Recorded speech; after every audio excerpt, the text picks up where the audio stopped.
Em nome de Jesus, agora vai. Ô, glória. Gente amada, começando mais um ao vivo. Isso se a internet permitir, né? Se o Senhor quiser que esse ao vivo saia, porque, enfim, já desisti de fazer funcionar perfeitamente. Funciona se Deus quiser. E hoje eu quero falar com vocês sobre um assunto que eu tenho certeza que vai mexer e vai tocar o coração de muita gente. É algo muito real.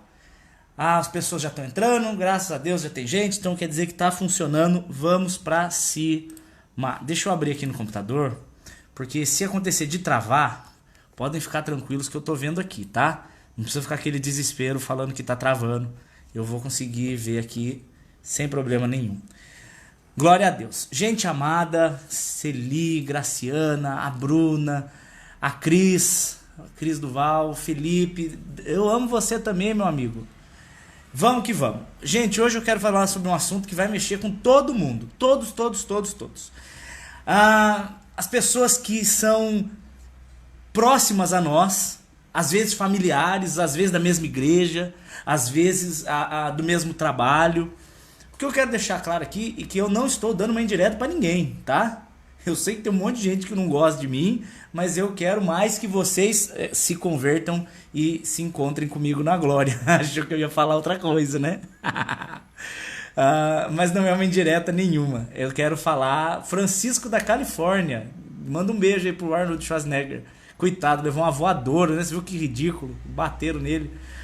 Mas o que eu quero falar com vocês são pessoas que deveriam estar do nosso lado e que são pessoas que trazem mais peso para a nossa vida do que, na verdade, solução. Às vezes você está fazendo algo para Deus, veja bem, às vezes não são coisas nem do meu interesse, não é nem coisa para mim. Às vezes eu quero fazer a vontade do Senhor, às vezes você quer fazer a vontade do Senhor. Carla, minha amada, que Deus te abençoe. A Carla abençoou a obra esse final de semana. Deus é contigo, Carla. Que Ele multiplique muito. A obra não para. Obrigado por cuidar da gente. Jéssica, que bom ver você aí, você e o Aiton. Que maravilha. Maravilha mesmo. Outros também que abençoam a obra. Glória a Deus pela vida de vocês. Eu conheço um por um, viu? Pelo menos os que me avisam, né? E oro de um por um, faço questão. Aí o que acontece? A gente quer fazer o certo, a gente quer fazer o bem, a gente quer servir a Deus, a gente quer trazer cura para as pessoas. E eu não estou falando só do ponto de vista espiritual, não. Às vezes você quer fazer alguma coisa, coisa simples. Você ficou sabendo do problema de alguém e você quer resolver. E aí as pessoas, ao invés de te ajudar, elas trazem peso, meu Deus do céu. Elas trazem problemas. Pessoas que não são capazes de dividir a alegria com você. Elas não podem te ver feliz. Pessoas que não suportam te ver feliz. E sabe de quem é o erro? É nosso. Sabe por que o erro é nosso? Porque a gente coloca expectativa em pessoas. Deixa eu te falar uma coisa. Grava essa frase que eu vou te falar. Lu, presta atenção. Rodrigo, presta atenção. Lidia Araújo, presta atenção. Eu vou falar uma frase para vocês que essa tem que estar gravada para vocês pro resto da vida. Se vocês confiarem nas pessoas, vocês ficarão extremamente desapontados. Se vocês confiarem em vocês mesmos, vocês serão extremamente deprimidos. Mas se vocês confiarem no Senhor Jesus, vocês serão cada dia mais surpreendidos. Porque Ele é o único que cuida da gente de verdade. Ele é o único que só traz palavra de fortalecimento. Ele é o único que traz palavra de ânimo. Ainda quando Deus nos exorta, a exortação é para nos fazer crescer. É impressionante. Deixa eu trazer um ensino aqui para você, antes que eu comece a leitura de Neemias. Que hoje a gente vai ler Neemias e eu vou mostrar para vocês como sobreviver no meio de gente usada pelo capeta. Gente, que misericórdia. Deus, quando Ele quiser falar com você, o mais comum e o mais correto é que Deus fale com você através das Escrituras. Eu não estou falando que se Deus usar uma pessoa ou uma pregação, está errado. Claro que não. Deus fala como Ele quiser. Deixa claro que Deus faz o que Ele quiser. Só que o primeiro canal da voz de Deus na nossa vida tem que ser as Escrituras. Se você não está lendo, se você está achando que Deus está em silêncio, provavelmente a sua Bíblia está muito fechada. Então, primeiro canal de comunicação entre Deus e nós é a palavra. Então, você lê a palavra, você lê a Bíblia, e aí você ouve Deus falando com você. Ali é o primeiro canal de fala. Muitas vezes, nós lemos a Bíblia, não damos ouvido ao Senhor, aí ele usa uma pessoa, ele usa um pastor, ele usa uma pessoa, ele usa um post, pode ser qualquer coisa. Deus já falou comigo usando placa de caminhão, pra vocês terem uma ideia. Que loucura.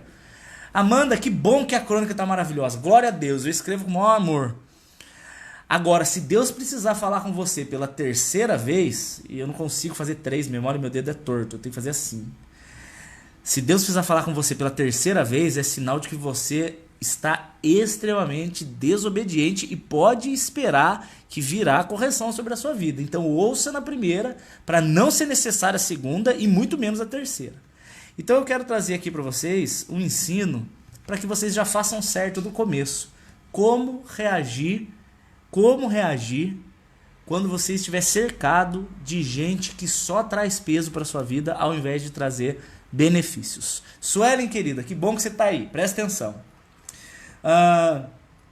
Gente, não esquece de curtir e compartilhar esse vídeo, porque tem gente que precisa ver isso. Eu tô ficando feliz, as visualizações estão aumentando, é sinal de que mais pessoas estão interessadas no estudo bíblico. Glória a Deus por isso. Eu quero que vocês abram, por favor, em Neemias capítulo 1. Eu vou ler aqui na linguagem NVI, para ficar mais fácil, tá? Eu não aconselho a leitura em NVI do Novo Testamento, é melhor você ler no Almeida corrigida ou na King James traduzida, porque a NVI ela perde um pouco a poesia, sabe? Parece Deus amou o mundo de tal maneira, não fica tão bonito no NVI. Eu prefiro a Almeida corrigida. Eu encontrei um erro na NVI gravíssimo, que é em 1 João 5,18, quando ela diz assim, que aquele que é nascido de Deus não peca. Está errado, tá? A tradução correta é: aquele que é nascido de Deus não vive pecando. Porque se eu disser que o nascido de Deus não peca, é mentira. A Bíblia mesmo diz em 1 João 1 que se dissermos que não temos pecado, somos mentirosos. Então João estaria contradizendo a ele mesmo. Então a tradução correta é: aquele que é nascido de Deus não vive no pecado. Você pode até vir a tropeçar, não deveria, mas existe perdão e misericórdia da parte de Deus. Vamos lá, Neemias capítulo 1, NVI. Eu gosto de ler o Velho Testamento no NVI, principalmente quando é a parte mais histórica. Quando não é a parte doutrinária, não tem problema você ler no NVI. Vamos lá? Livro de Neemias, só para localizar vocês. Nós estamos mais ou menos no ano 400 a.C., mais ou menos. Nesse momento da história, o povo judeu estava cativo aqui no caso na Pérsia. Veja bem, no ano 550 a.C., mais ou menos, o rei Nabucodonosor, ele invade o reino de Israel. Ele invadiu, várias nações, e ele invade também o reino de Israel, e ele domina o reino do norte e um tempo depois o reino do sul. E aí o povo de Israel perde a sua soberania. Eles passam a ser escravos, eles passam a ser cativos do rei Nabucodonosor. Pouco tempo depois, o rei Nabucodonosor também perde o seu império, ele perde o reinado, e quem entra é o reino da Pérsia. Lembra do rei Xerxes, depois o Artaxerxes, depois o rei Dario e por aí. Nesse momento, quem domina, entre aspas, o mundo, no caso a região mais importante ali, era a Pérsia, e era o rei Artaxerxes. E nesse momento, Artaxerxes ele era servido entre vários funcionários, mas um deles era esse cara chamado Neemias. Neemias ele era um judeu, ele era um homem de origem do povo de Israel, e ele estava trabalhando como copeiro. Há quem diga, a Bíblia não traz assim uma certeza, mas eu creio que era, e eu vou te explicar por quê, que Neemias era um eunuco. Para quem não sabe, eunuco era quem tinha as bolotinhas do saquinho cortada. Passaram a faca no saquinho do Neemias. Por quê? Porque ele servia o rei e a rainha, e não era costume colocar um homem que funcionasse normalmente como homem para cuidar da rainha. É a mesma coisa que você colocar uma raposa como cão de guarda do galinheiro. Não faz sentido um negócio desse, né? Por mais que a pessoa seja um homem de Deus, não é aconselhável colocá-lo numa tentação dessa. Então, e tem um outro ponto que eu vou falar um pouquinho mais pra frente, que dá de entender que ele era eunuco. Mas era um cara fiel a Deus. Independente da condição que ele tinha, né, de ser eunuco, ele era um homem extremamente fiel a Deus. Então o que acontece nesse momento? Para quem está acompanhando aí, a gente vai começar a ler em Neemias capítulo 1, que diz assim: palavra de Neemias, filho de Acalias, no mês de Quisleu, o 20º ano, enquanto eu estava na cidade de Suzã.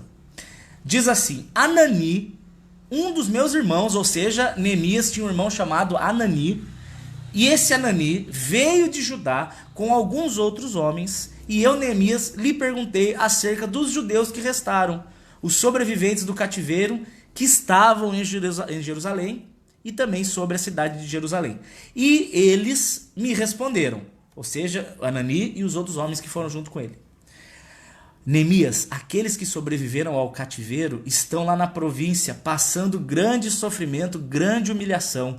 Os muros de Jerusalém foram derrubados e as suas portas estão destruídas pelo fogo. Eu, Neemias, quando ouvi esta coisa, sentei e chorei. Passei dias lamentando, jejuando e orando ao Deus dos céus. Primeiro ensino que o livro de Neemias nos traz: se você receber uma notícia terrível, aqui no caso, Neemias é um homem de Deus porque ele ouve uma notícia que não aflige diretamente a ele. Por que não diretamente a ele? Que estranho, entrou uma... Já voltou. Não precisa ficar falando que travou, já voltou. Já voltou.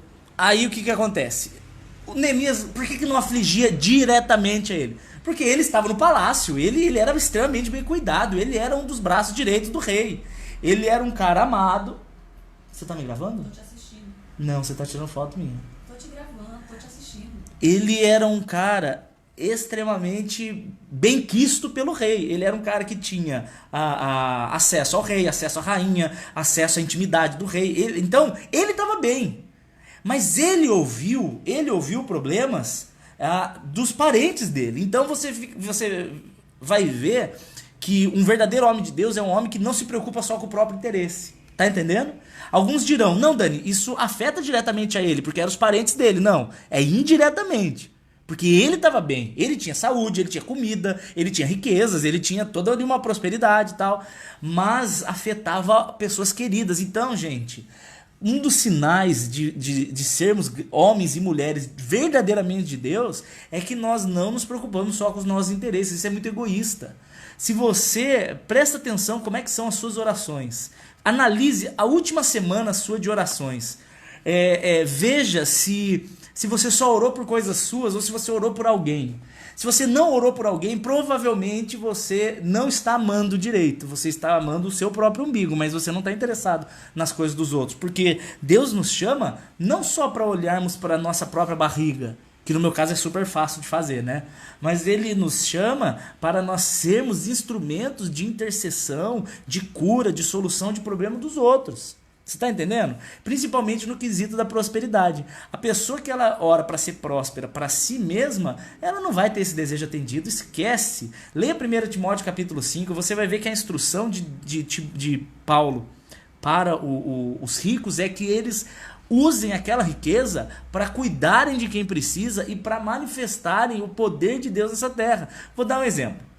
A pessoa vai numa igreja e ela tem condições e ela vê que a igreja está passando problemas que não tem, sei lá, por exemplo, instrumento de som, microfone. Gente, é um absurdo ele não ir lá e não abençoar com o microfone, usar a riqueza que Deus deu para ele para manifestar o reino de Deus. E tem muita gente que infelizmente é egoísta assim. Mas eu não estou falando só de dinheiro, não.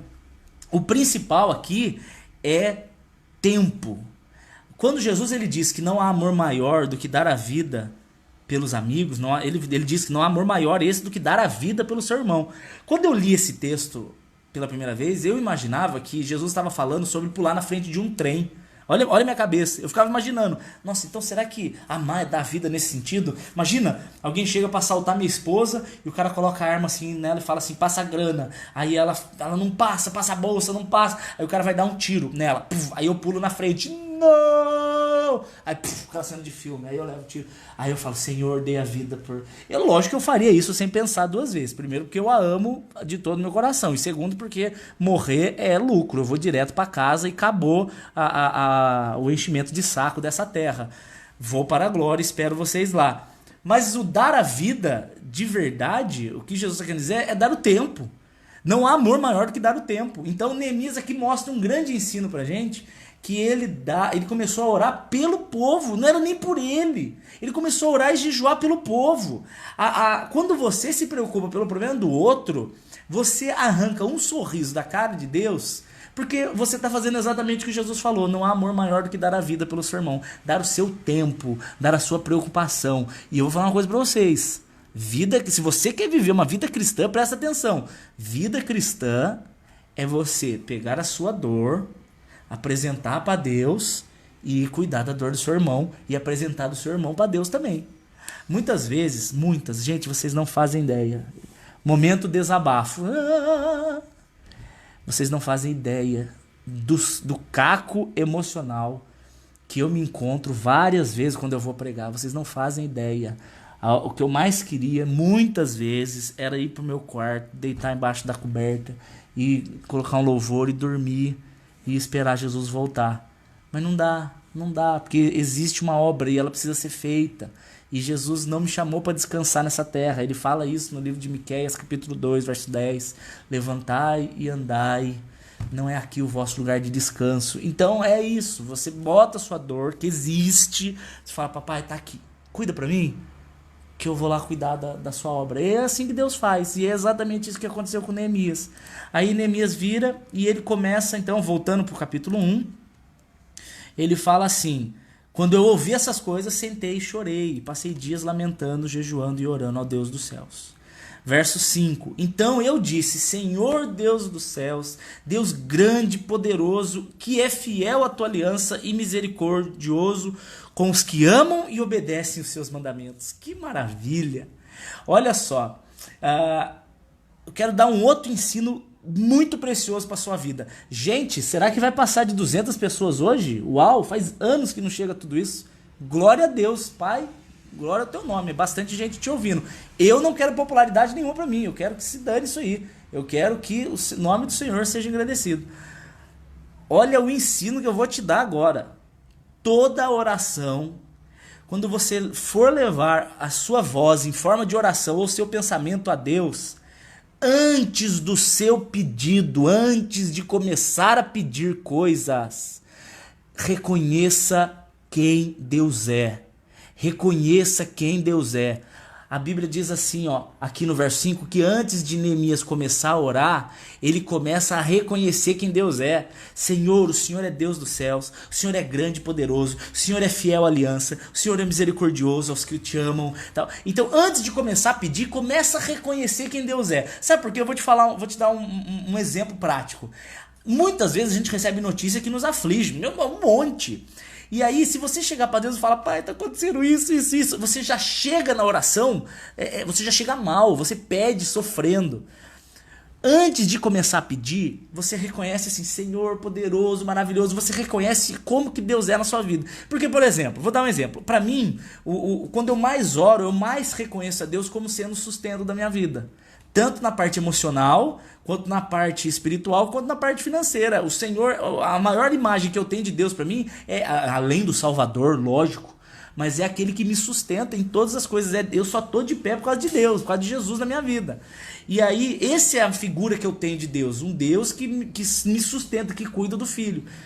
Eu conheço, por exemplo, uma menina que foi curada de câncer. Conheço mais de uma, mas essa menina, toda vez que ela vai orar, ela ora, Senhor, eu quero agradecer ao Senhor, o Senhor que cura a minha doença. Então, a imagem de Deus para ela, principal, além do Salvador, é o Deus que cura. Para mim, eu não bateu 200, glória a Deus. Mas para mim, a imagem de Deus é muito mais um Deus provedor do que um Deus que cura.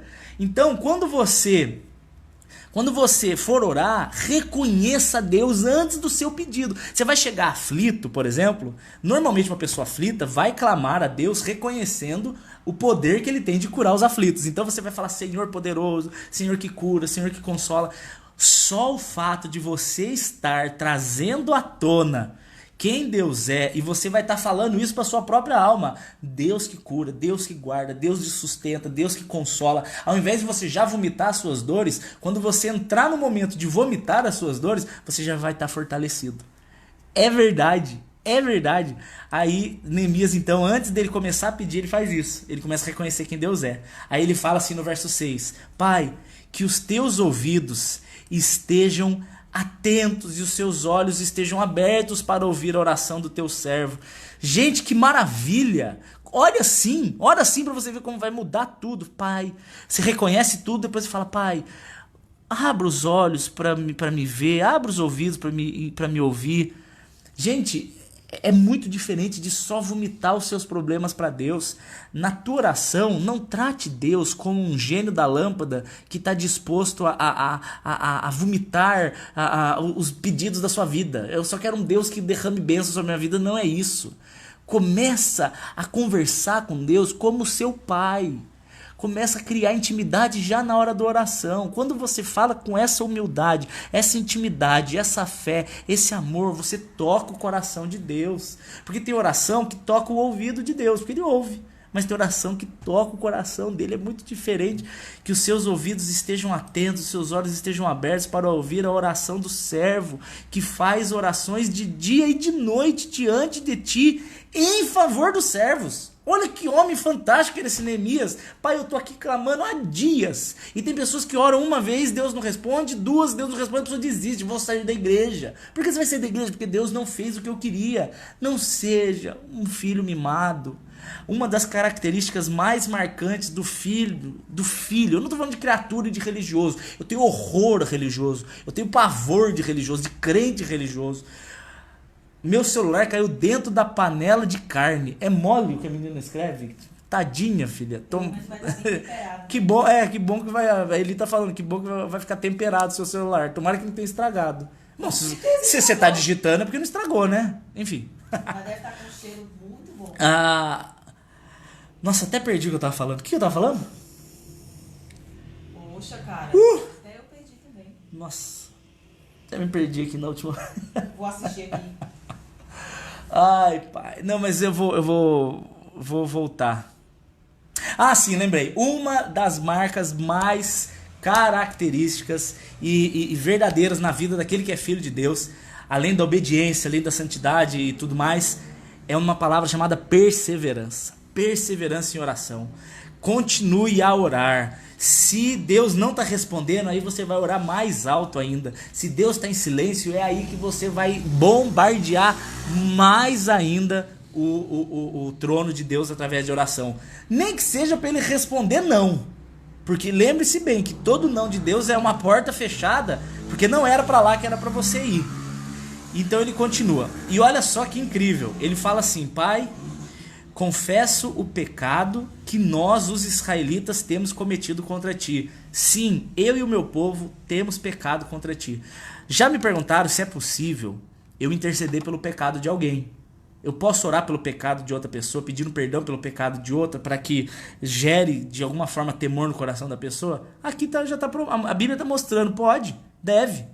Ore pelo seu filho, seu pai, sua mãe, seu irmão, sua irmã, seus primos, tios, sobrinhos, etc. Ore pelo pecado deles, peça perdão a Deus pelo pecado deles. Ore para que o Espírito Santo de Deus seja cada vez mais audível para essa pessoa. Eu gosto muito de usar um exemplo para você entender a intercessão de Apocalipse 3:20. Quando Jesus ele diz assim: eis que estou à porta e bato, aquele que ouvir a minha voz e abrir a porta, eu entrarei e cearei com ele. Eu gosto de imaginar que a intercessão é eu encher o trono de Deus tanto de oração que a batida na porta de Jesus ela é mais alta ainda. É como se a pessoa tivesse, vou dar um exemplo, ela está assistindo uma televisão e aquela televisão são os desejos desse mundo. Ela está impactada com aquela imagem e Jesus está batendo a porta, mas a batida está muito fraca. Através da intercessão, eu creio que nós intercedemos, a TV vai ficando cada vez mais baixo o volume e a batida na porta cada vez mais alta. Aí você vira e fala: então Dani, você é responsável pela salvação de alguém? Claro que não. Mas se a Bíblia manda nós intercedermos constantemente um pelo outro, intercedermos, Eu vou interceder até o último dia pelos meus amados que eu quero se convertam, óbvio. Verso 7. Agimos de forma corrupta e vergonhosa. Meu Deus, olha só o Neemias confessando. Não obedecemos aos mandamentos e aos decretos. Palavra-chave para aquele que quer viver uma vida santa e abençoada é obediência.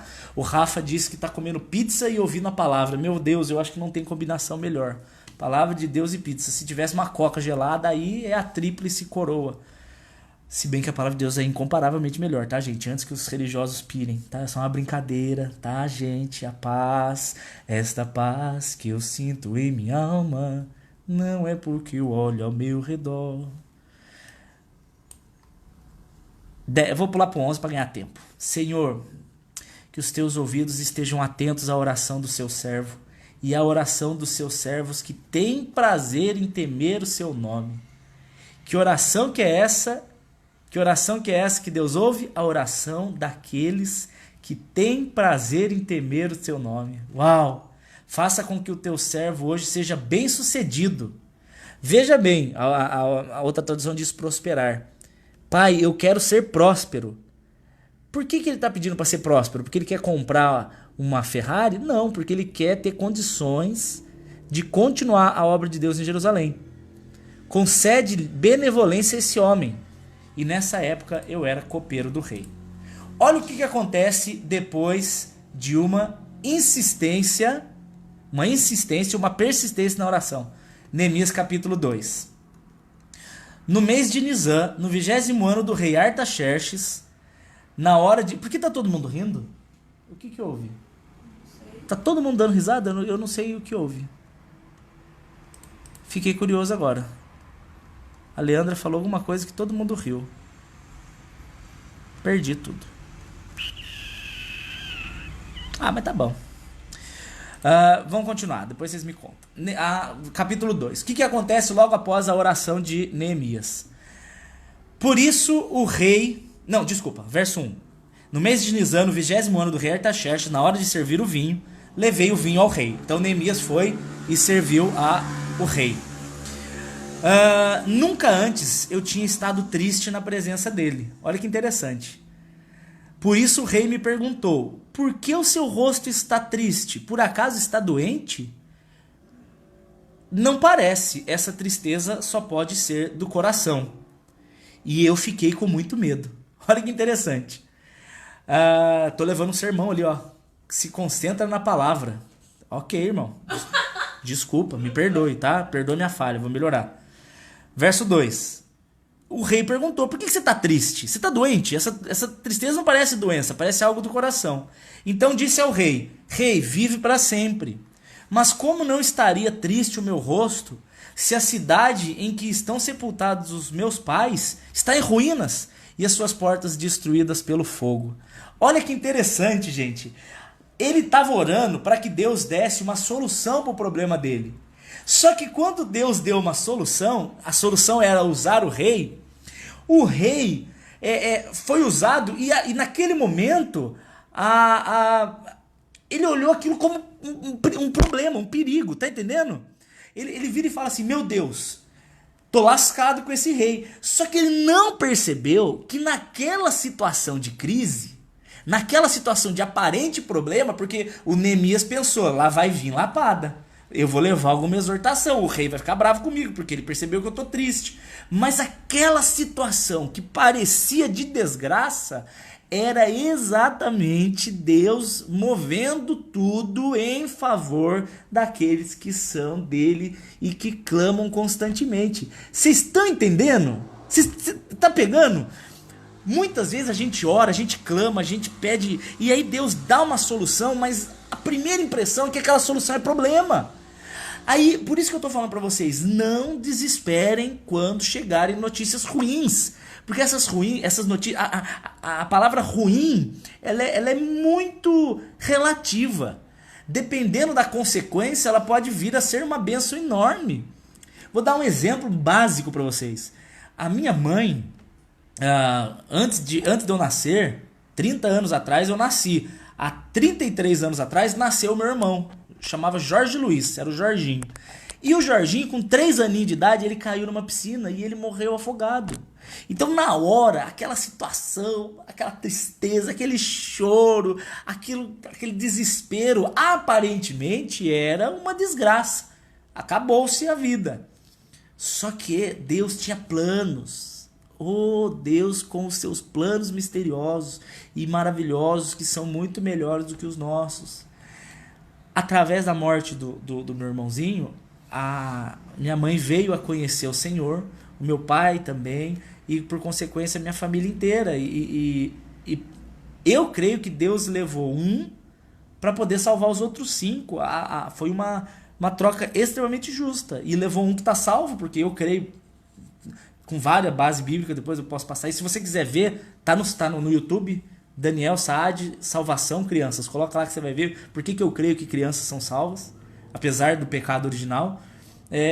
Então aquela situação de aparente desgraça veio a se tornar uma bênção enorme. Então não se desespere no momento da notícia ruim. Não desespere. Saiba, presta atenção que eu estou agora sendo profeta na sua vida. E olha que eu sou pastor tradicional, eu não sou pentecostal, mas isso é uma profecia sobre a sua vida. Essa situação aí de aparente desgraça, de aparente crise, é Deus te tratando, fechando portas para que Ele te leve para o caminho que Ele deseja para sua vida. Esse caminho aí não era o que Ele queria. Por isso que está dando errado. Por isso que Ele está fechando portas para te levar para onde Ele quer. E o plano dele é muito melhor. Aguenta aí. Para de chorar porque terminou namoro que não era da parte de Deus. Namoro que não é de Deus, eu quero mais que termine mesmo. Eu quero que você fique solteiro e solteira, sem essa tranqueira aí que ia atrapalhar a tua vida. Para que você encontre o homem e a mulher de Deus, de verdade. Aí, verso 3, né? Então, Neemias diz ao rei: Rei, vive para sempre. Mas como eu não estaria triste se a cidade que estão sepultados os meus pais está em ruínas e as suas portas foram destruídas pelo fogo? Então disse o rei: o que você gostaria de pedir? Então orei. Olha, Neemias é fenomenal. Vontade de dar um abraço e um beijo na testa de Neemias. Ele falou assim: Neemias, o que você quer pedir? Antes de pedir, orei ao Deus dos céus. Neemias é fenomenal. Eu já amava Amós, o boiadeiro. Agora eu amo Neemias, o eunuco. Depois de orar, então respondi ao rei: Rei, se for do teu agrado, e se o seu servo puder contar com a benevolência do rei, que o rei me permita ir até a cidade de Judá, onde estão os meus pais enterrados, para que eu possa reconstruí-la. Então o rei e a rainha sentada ao seu lado perguntaram-me: quanto tempo levará a viagem? Eu creio que aqui a Bíblia colocou a rainha sentada do lado para mostrar que Neemias era um eunuco mesmo. Aí ele vira e fala assim: quando você voltará? Então marquei eu um prazo com o rei e ele concordou que eu fosse. E a seguir acrescentei: Rei, se for do seu agrado... A gente é assim, né? Quando a gente clama e Deus responde a oração, a gente fica macho, né? No caso da mulher, sei lá, macha. E a gente fala: Senhor, já que o Senhor respondeu isso, dá pra fazer também tal coisa? Porque foi o que ele fez aqui. Ele falou: ó, se for do teu agrado, eu também gostaria, rei, de levar cartas aos governadores do rio Eufrates para que me deixem passar até Judá. Por quê? Tendo uma carta com o selo real, todas as portas estariam abertas para Neemias. E eu quero falar aqui outra profecia para vocês. Meu Deus, o que está acontecendo comigo hoje? Amados, se o selo do Espírito Santo, como diz Efésios capítulo 2, o penhor do Espírito Santo, que é o selo do Espírito Santo, está sobre a sua vida, se você tem o selo do rei na tua testa, pode ter certeza que tudo que for da vontade de Deus para sua vida, todas as portas se abrirão. Nenhuma porta se fecha diante da vontade do Senhor para sua vida. O que é de Deus para você vai dar certo. Melhor dizendo, já deu certo. Não se preocupe. Deus cuida de passarinho, Deus cuida de flor, Ele vai cuidar de você. Aleluia, todo manto. Uhul! Gira o peão na casa própria. Verso 9. Com isso fui aos governadores do Trans-Eufrates e lhe apresentei as cartas do rei. E o rei me fez acompanhar uma escolta de oficiais de cavaleiros. O rei ainda deu os guardas para proteger Neemias. Outra profecia para sua vida. Gostei desse negócio. Qual foi a primeira mesmo? Não sei. A segunda... Qual foi a primeira mesmo? Cara, você tá com a cabeça no lugar. Hoje tá difícil, cara. Eu não esqueço as coisas desse jeito. Enfim, a terceira profecia que eu quero te dar agora é o seguinte. Quando Deus ele te mandar para algum lugar, quando Deus ele tiver um plano para sua vida, além das portas estarem abertas, porque ele abre as portas para a vida dos filhos, além disso, o diabo não te toca se você permanecer no centro da vontade de Deus. Aquele que habita no esconderijo do Altíssimo, à sombra do Onipotente, o maligno não toca. Do mesmo jeito que Neemias foi mandado com o selo do rei e com guardas ao redor, do mesmo jeito, quando Deus te manda com o selo do Espírito Santo, ele também te manda com anjos ao teu redor. Então, meu Deus do céu, é isso. 10. Porém, olha aqui o filho do capeta. Sempre tem um enjoado desse. Sempre tem um nojento peidorreiro desse. Sambalate, o Horonita, e Tobias, o oficial amonita, ficaram irritados, pois alguém estava interessado no bem dos israelitas. Meu amado, deixa eu te falar uma coisa muito verdadeira. João 16, 33.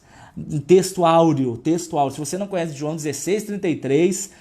tá na hora de você começar a estudar a palavra. A Bíblia diz assim que no mundo tereis aflições, mas tende bom ânimo. Ele começa dizendo, tudo isso eu tenho dito para que em mim tenhais paz.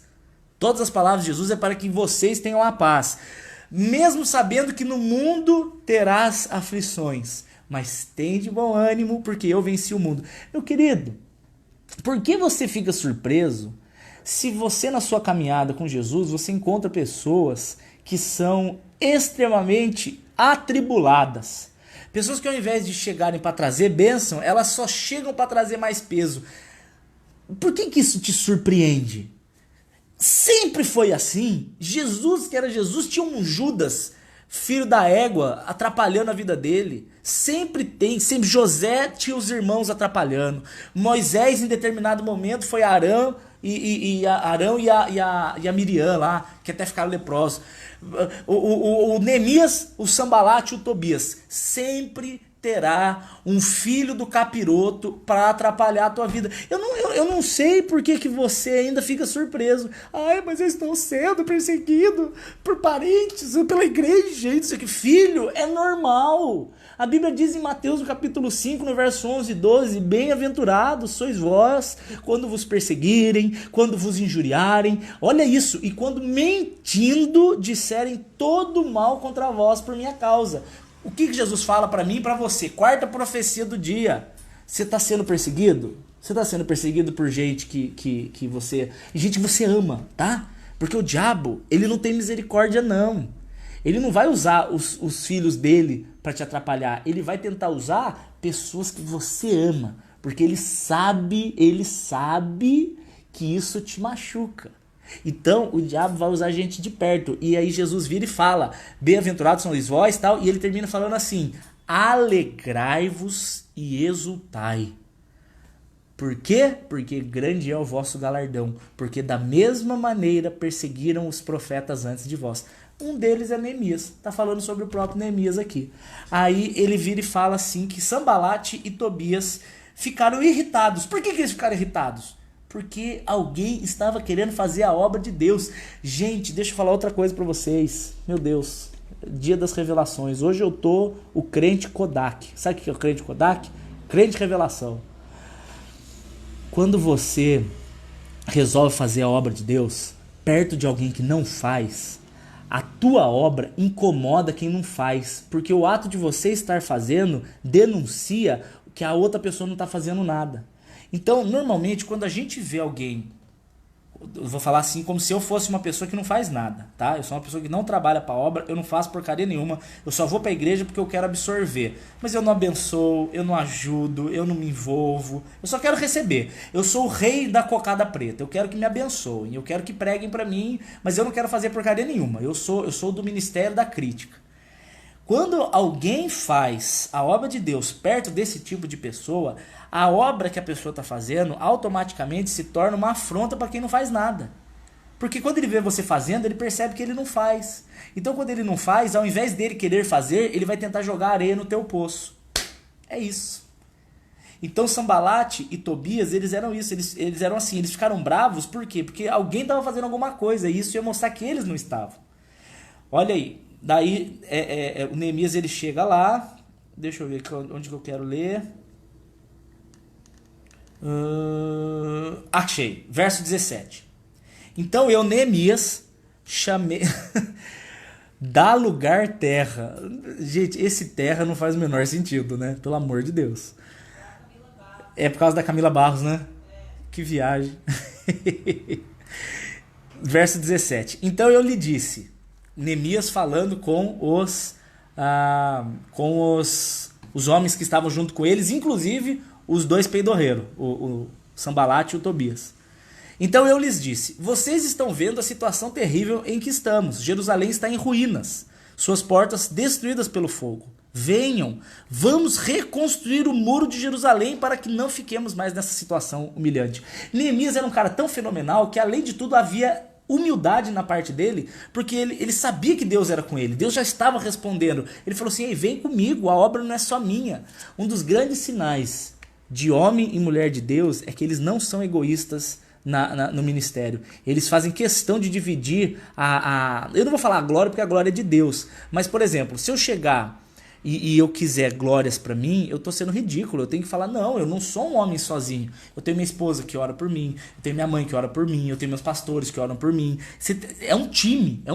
Sem o time não há vitória. Não existe um atacante que joga sozinho. Vou dar um exemplo. Vocês sabem que eu e ele vivemos da fé, 100%. A gente não tem emprego mais. Nós abrimos mão disso. E as pessoas acham que a gente abriu a mão, agora não faz nada. Filho, é o dia inteiro cuidando de gente. E aí, isso só é possível porque tem pessoas que abençoam por trás. Tem pessoas mantendo esse negócio. Então, um toca a bola pro outro fazer gol. É time.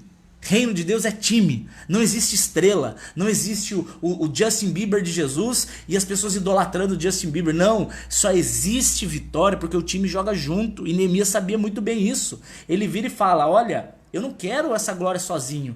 Eu quero... Nós vamos vencer como família. Verso 19. Olha o verso 19.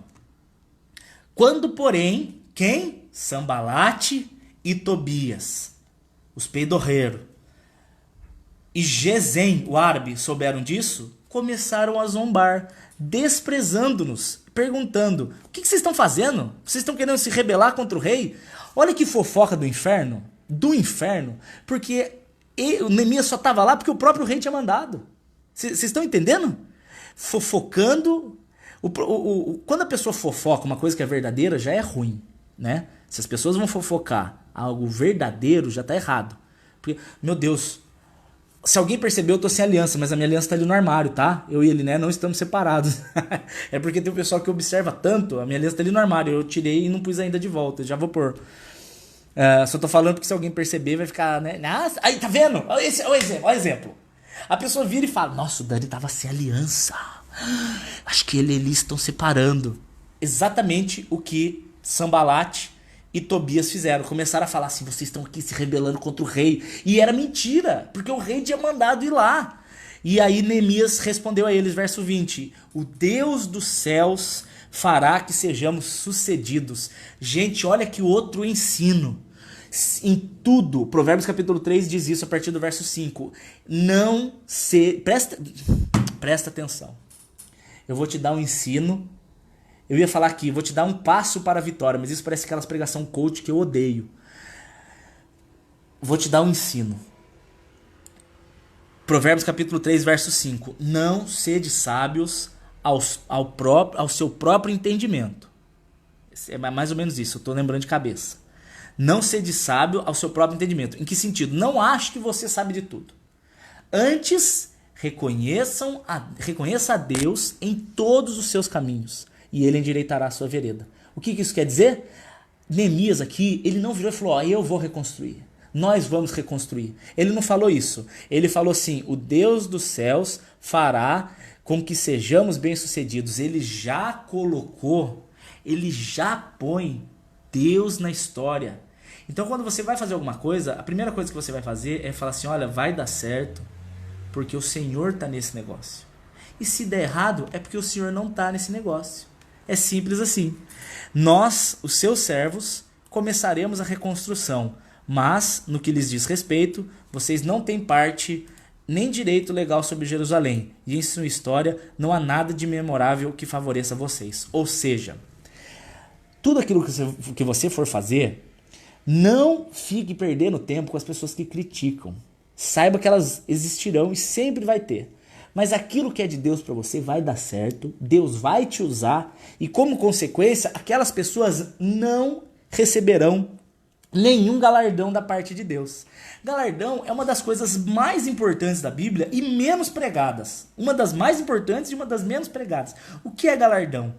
Galardão é uma recompensa que Deus tem para nós na glória. É uma recompensa equivalente às boas obras que nós praticamos nessa vida. Veja bem, apesar da parábola dos trabalhadores da vinha, Jesus fala assim que aquele que trabalhou desde manhã, aquele que trabalhou à tarde e aquele que chegou no finalzinho da noite, todos eles receberam o mesmo salário. Isso significa que todo mundo, quando entrar na glória, vai entrar do mesmo jeito.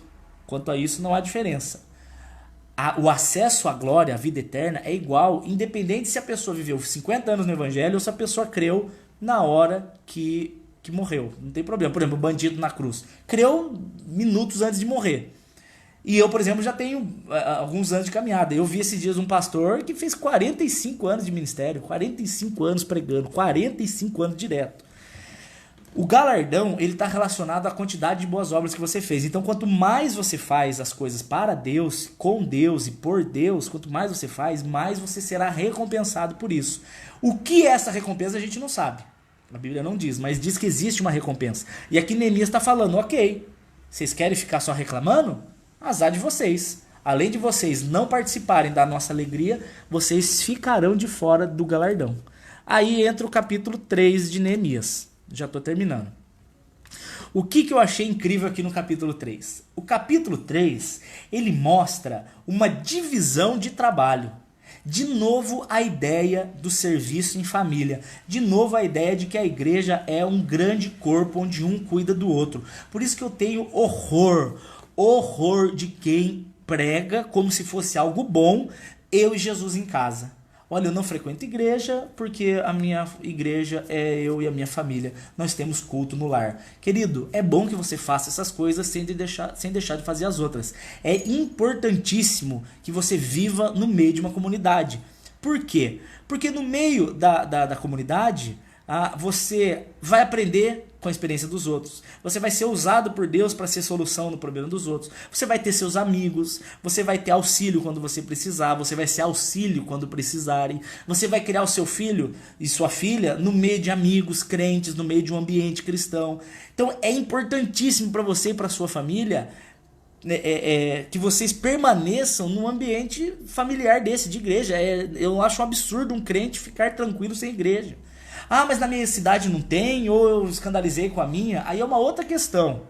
Aí é uma outra questão que a gente pode discutir. Mas não fique sem igreja. Não fique.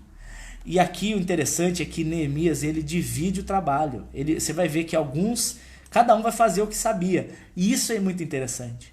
Quando a gente fala sobre ministério, aqui vai um ensino para você. Quando a gente fala sobre ministério, as pessoas elas tendem a limitar os ministérios, principalmente usando Efésios capítulo 4, no verso 11, quando ele diz que uns são pastores, outros profetas, outros mestres, evangelistas e profetas. As pessoas acham que só existem então esses 5 ministérios. Não é verdade. Esses 5 ministérios são os 5 principais. A igreja precisa ter eles. Só que existem muitos outros ministérios que não são dadas as devidas honras, mas que eles são extremamente necessários. Quer um exemplo? A pessoa que é responsável por pôr as cadeiras na igreja. Essa pessoa é fenomenal, Por quê? Porque tá todo mundo sentadinho assistindo porque alguém colocou a cadeirinha para assistir. Quer ver outra coisa? A pessoa que arruma o som. Essa pessoa é perfeita, é extremamente necessária e muito útil. Por quê? Porque se não fosse ela, as pessoas estariam ouvindo. Então você vai ver que até a pessoa que tem a preocupação em colocar o papel higiênico no banheiro, por mãozinho que fizer cocôzinho poder limpar, essa pessoa faz parte de um organismo. A igreja é um organismo. Não coloquem o pastor como sendo a estrela. Ele tem uma das funções, é um conjunto de funções. E aqui você vê isso. Eu não vou ler porque são muitos, mas ele coloca uns para fazer os reparos, ele coloca outros para orientar, ele coloca outros para fazer o ferro, eles colocam outros para fazer as portas. Eu achei interessante que aqui no verso 8 ele fala que existiam os boticários. O que são os boticários? É os que vendiam perfume? Não, era como se fossem os farmacêuticos, os responsáveis por remédio.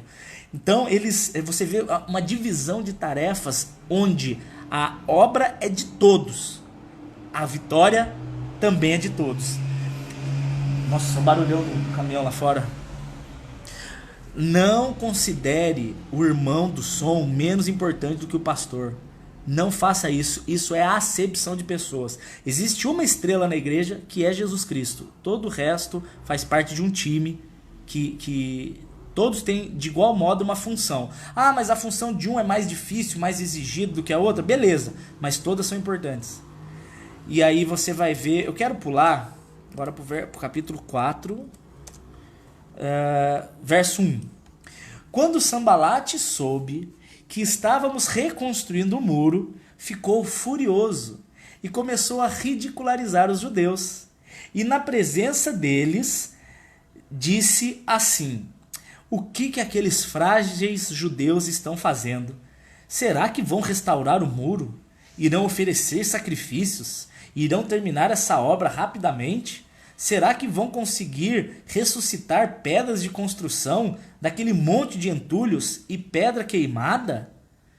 Olha o que Tobias fala, o outro insuportável, o duplo insuportável. Disse Tobias o amonita que estava ao lado de Sambalate: desde que construa, será só uma raposinha vai bater lá e esse muro vai desabar. Olha o que Neemias faz: ouve-nos Deus, estamos sendo desprezados, que caia sobre eles a zombaria e que sejam eles levados como prisioneiro para despojo de outra terra. Querido, a quinta profecia do dia para você aqui.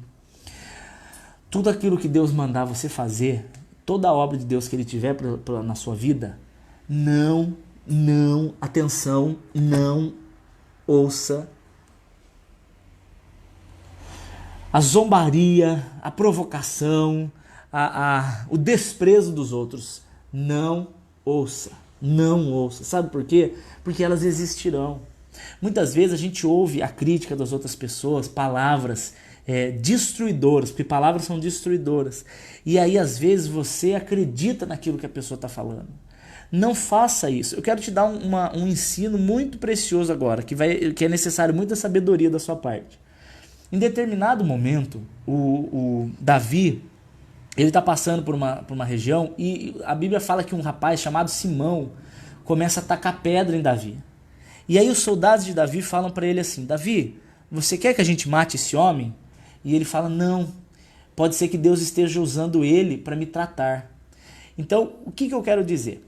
Quando uma pessoa disser algo para você, uma crítica que seja, uma zombaria, você vai fazer, primeiro de tudo, você vai orar a Deus e você vai buscar ouvir se o que aquela pessoa está falando, ainda que ela esteja falando de uma forma agressiva e desnecessária, mas se o que ela está falando é verdade, se o que ela está falando faz sentido, se ela está falando algo que realmente ela tem razão no que ela está falando, mesmo que seja algo agressivo. Se você entender que o que ela está falando faz algum sentido, seja humilde e busque melhorar. Mesmo que a pessoa fale de um jeito desnecessário. Podem ser pedras de Simão, tá entendendo? Pode ser que ela seja o Simão apedrejando Davi. Agora, se o que a pessoa estiver falando não for para uma crítica construtiva, porque é muito diferente, por exemplo, agora, o irmão ali no começo virou e puxou minha orelha, falou: para de perder tempo e fale a palavra. Por mais que eu dê essas quebradas de raciocínio, são propositais, para que não fique algo muito enfadonho. Porque normalmente, se a gente segue só uma linha de ensino, sem nenhum tipo de quebra, a pessoa vai mentalmente cansando. Por isso que eu propositalmente lanço várias brincadeiras no meio para dar aquela respirada, para prender a atenção de novo. É proposital da minha parte. Mas ele me deu uma exortação, ele me deu uma pedrada. E eu posso pegar aquela pedrada e falar assim, ok, vou levar em conta. Ou eu posso perceber que a crítica, na verdade, é somente destrutiva. As críticas destrutivas, as palavras falando pra você, ó, não vai dar certo, ó, isso que você tá fazendo. Porque tem a pessoa que é invejosa, tem a pessoa que é maldosa, tem a pessoa que você chega e fala, olha, comprei um carro. Aí a pessoa vira e fala, nossa, mas é um carro beberrão. Ah, vai plantar batata, né, filho? Ainda que o carro seja um Opala 6 cilindros, beberrão, que faz 3 litros por quilômetro. Não é nem 3 km por litro, é 3 litros por quilômetro. Eu não vou falar isso para desanimar a pessoa. E existirão pessoas que tentarão desanimar a obra de Deus na sua vida. Agora, o que é interessante é que a sua resposta é essa. É chegar e não retrucar a pessoa. Você não vê a exortação no inimigo. Deus não manda você amaldiçoar o inimigo. Ele manda você orar pelo inimigo, mas apresente para Deus. Então, por exemplo, uma pessoa chega para mim e fala assim, olha, você não é pastor porcaria nenhuma. Eu não acredito que você é um homem de Deus. Eu tenho certeza que eu sou. Então eu tenho que chegar para Deus e falar assim, pai, a pessoa falou que eu não sou um pastor. Eu ouço direto que eu e ele, né, nós brincamos muito, e etc. Várias outras idiotices que as pessoas falam. E aí eu posso virar para Deus e falar, pai, falaram isso, falaram aquilo, mas eu tenho certeza que não. Quando eu conto para Deus e eu oro pela pessoa, pode ser que a pessoa não mude. Só que eu sou mudado. O que Satanás quer é lançar uma isca para que você caia. Vou dar um exemplo. Estou eu vivendo aqui minha vida ministerial e aí eu recebo um e-mail de alguém falando, você é um falso profeta, você é ridículo, eu te odeio. Já aconteceu várias vezes. Aí é Satanás usando a boca dessa pessoa, no caso os dedos, para escrever o e-mail. A mesma intenção de Sanbalate e Tobias. Eles não estão somando em nada, eles não estão ajudando em nada. Eu estou fazendo a obra e a pessoa, ao invés de me ajudar a fazer a obra, ela me perturba.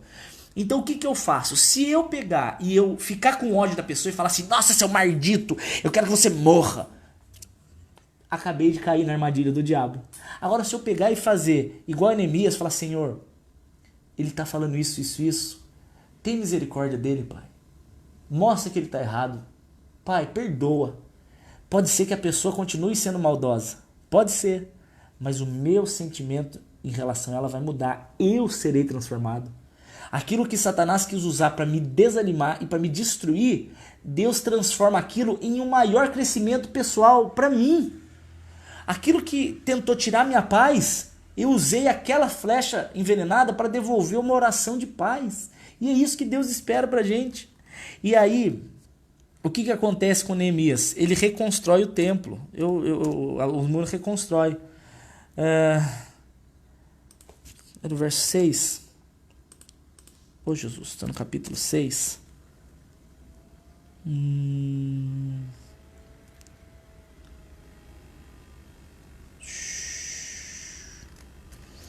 Ah, não, daí vai demorar muito. Eu vou terminar só orando sobre isso.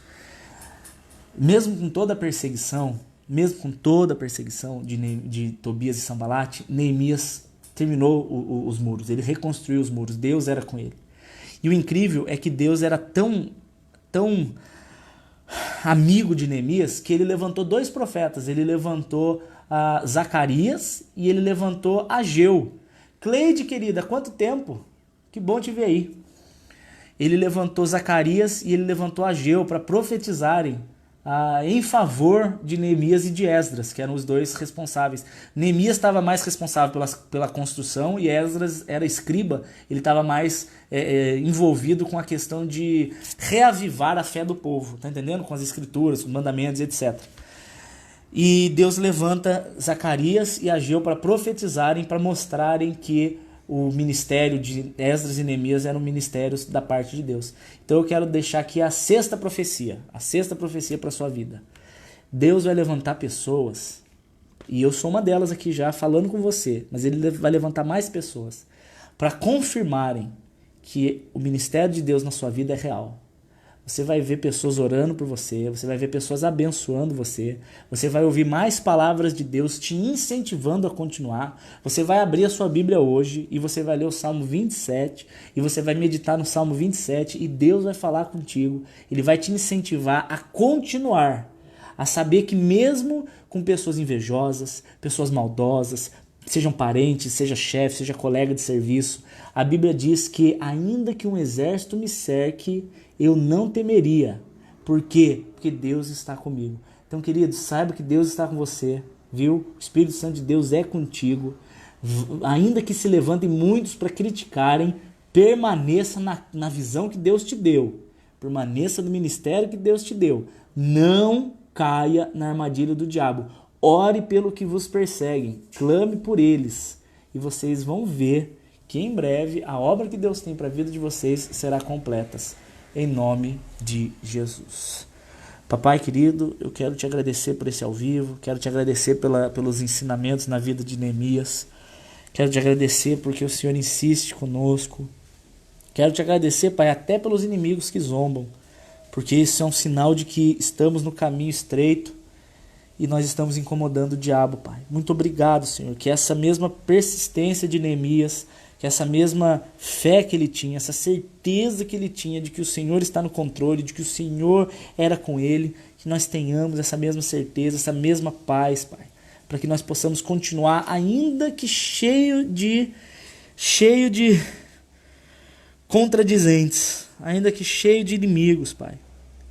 Seja conosco, Pai, nos anime, nos fortaleça, nos sustente, Pai. Confirme a obra do Senhor nas nossas vidas. Em nome de Jesus. Deus te fortaleça, meu querido. Amo você. Se ao vivo, para quem quiser pegar desde o começo, eu vou postar no YouTube. Não se esqueçam das crônicas. Eu acabei de terminar de enviar para todo mundo que tinha pedido. Manda um e-mail para mim, daniel.saad@uol.com.br. As crônicas estão falando sobre as ovelhas, como ser uma ovelha de Deus, quais são as verdadeiras ovelhas. Tá muito divertida e muito instrutiva. E aí lá no final das crônicas tem os dados para que você mantenha essa obra. Ajude a manter essa obra. São tão poucas pessoas que se importam que se não fosse o Senhor na minha vida eu já teria até desanimado. É tanta gente que assiste e tão poucas pessoas que se preocupam em abençoar, mas Deus é bom. Até hoje não tem faltado nada. Obrigado, Jesus. Obrigado. Obrigado por tudo. Franciele, pode fazer, querida. Pode fazer a pergunta. O que você gostaria de saber? Fazendo a sua pergunta, eu já termino esse ao vivo. E eu já despeço o povo em paz. Quer fazer alguma pergunta? Alguém quer fazer alguma pergunta? Eu vou dar 5 minutos. 5 minutos. Se não surgir nenhuma pergunta, eu concluo esse ao vivo agora. Quem já terminou de ver, pode curtir e compartilhar. Tem gente que vai assistir isso aí e será abençoado. Eu creio. Em nome de Jesus. Pra quem não sabe, eu tô com Instagram. Gente, tô com Instagram. PR Daniel Saad. É divertido aquele Instagram. Vou aprender a usar. Um beijo a vocês. Ninguém mandou pergunta? Então eu vou encerrar. Ai, eu tô com o olho vermelho porque eu tô no finalzinho de um terçol. Dá pra ver? Aqui, ó, ele tava coçando meu olho. Deus abençoe dos Estados Unidos, Paulo e Patrícia. Que bom, queridos. Abençoe vocês também. Luana Silva, Deus te abençoe também, minha querida. Deus é contigo. Não desanime. Não desanime. Ué, a Franciele pediu pra fazer uma pergunta e não fez? Então, tá bom. Eu vou encerrar, porque eu tô com vontade de ir no banheiro fazer xixi. Salmo 27, Ruth. Leia que Deus vai falar contigo. Deixa eu ver se é esse mesmo. Eu acho que é do ainda que um exército me cercasse. Eita. Nossa, tô digitando tudo aqui. Salmo 27. É esse mesmo, Salmo 27. Se inveja pega... Querido, deixa eu te falar uma coisa. Números 23 diz que nenhum encantamento cai sobre os filhos de Deus. Não cai. Aquele que habita no esconderijo do Altíssimo, de forma alguma pode ser tocado pelas obras do diabo. Fique tranquila. Aquele que te guarda, Salmo 34, verso 7, o anjo do Senhor acampa ao seu redor. Em nome de Jesus. Amém. Ajuda a mulher que está com a filha vendo coisas no quarto. Vamos orar junto agora. Eu não sei quem é, mas vamos no guarda-roupa. Pai querido, no nome de Jesus, eu não sei se é real ou se é só uma fantasia da cabeça da menina, mas se for real, em nome de Jesus Cristo, está repreendida agora toda a obra contra a vida dessa criança, sobre essa casa. Eu repreendo em nome de Jesus toda magia negra, toda obra do inferno, macumbaria ou qualquer coisa do tipo, está repreendido agora, em nome de Jesus Cristo. Espírito maldito que está nessa casa, se há algum espírito maldito nessa casa, saia agora, em nome de Jesus. Em nome de Jesus. Amada, faça um jejum pela sua casa, tá? Eu não sei quem é, eu não vi quem falou, mas faça um jejum. Acorda, fica 12 horas sem comer, só na água, e nessas 12 horas você vai orando e repreendendo tudo sobre a sua casa, em nome de Jesus Cristo. Amém? É isso. Gente, beijos. Qualquer pergunta vocês podem me mandar um e-mail, tá bom? Amo vocês.